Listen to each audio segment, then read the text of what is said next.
Ikalabing-anim na kabanata. At sinabi rin naman niya sa mga alagad, may isang taong mayaman na may isang katiwala, at ito'y isinumbong sa kanya na siya'y nagsisira ng kanyang mga pag-aari. At tinawag niya siya at sa kanya'y sinabi, ano ito na nababalitaan ko tungkol sa iyo? Magbigay sulit ka ng pagiging katiwala, sapagkat hindi ka na maaaring maging katiwala pa. At sinabi ng katiwala sa kanyang sarili, anong gagawin ko? Yamang inaalis sa akin ng Panginoon ko ang pagiging katiwala. Magdukal ng lupa'y wala akong kaya, magpalimos ay nahihiya ako.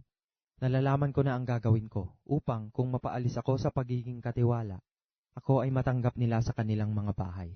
At pagtawag niya sa bawat isa sa mga may utang sa kanyang Panginoon, ay sinabi niya sa una, gaano ang utang mo sa aking Panginoon? At sinabi niya, 100 takal na langis.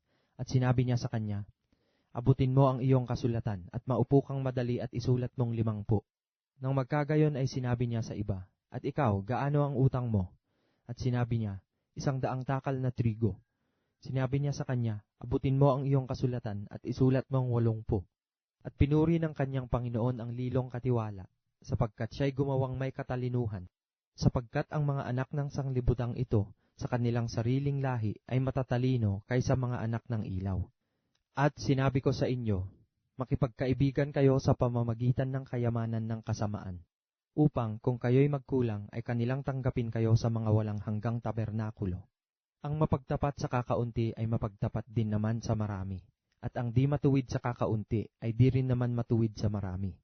Kung kayo ay di naging mapagtapat sa masamang kayamanan, sino nga ang magkakatiwala sa inyo ng mga tunay na kayamanan? At kung di kayo naging mapagtapat sa kayamanan ng iba, sino ang sa inyo'y magbibigay ng sa inyong sarili?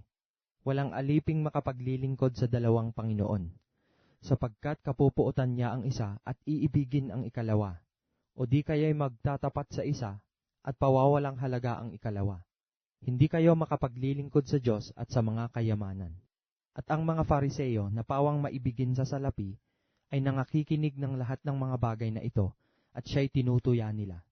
At sinabi niya sa kanila, kayo ang nangag-aaring ganap sa inyong sarili sa paningin ng mga tao, datapwat nakikilala ng Diyos ang inyong mga puso, sapagkat ang dinadakila ng mga tao ay kasuklam-suklam sa paningin ng Diyos. Ang kautusan at ang mga propeta ay nanatili hanggang kay Juan. Mula nooy ang ebanghelyo ng kaharian ng Diyos ay ipinangangaral, at ang bawat tao ay pumapasok doon na nagpipilit. Ngunit lubhang magaan pa ang mga wala, ang langit at ang lupa, kaysa mahulog ang isang kudlit ng kautusan. Ang bawat lalaki na inihihiwalay ang kanyang asawa at mag-asawa sa iba ay nagkakasala ng pangangalunya. At ang mag-asawa sa babaeng inihiwalay ng kanyang asawa ay nagkakasala ng pangangalunya. Mayroon ngang isang taong mayaman, at siya'y nagdaramit ng kulay ube at maselang lino, at sa araw-araw ay kumakain ng sagana.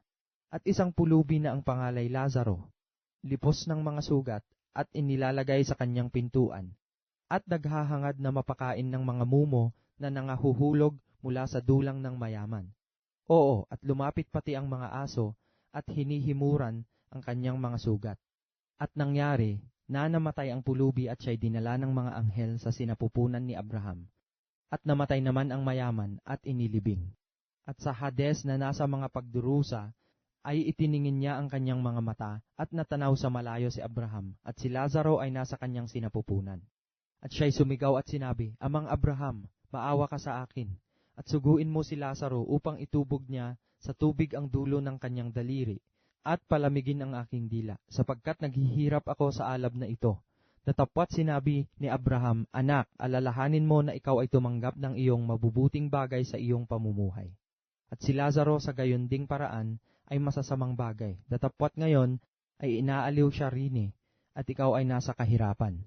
At bukod sa lahat ng ito, ay may isang malaking banging nakalagay sa pagitan namin at ninyo, upang ang mga mag-ibig tumawid buhat dini hanggang sa inyo ay hindi maari.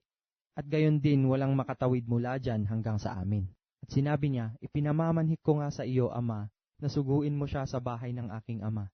Sapagkat ako'y may 5 kapatid na lalaki, upang sa kanila'y patotohanan niya, baka pati sila'y mga parito sa dakong ito ng pagdurusa. Datapwat sinabi ni Abraham, nasa kanila si Moises, at ang mga propeta, bayaang sila'y pakinggan nila.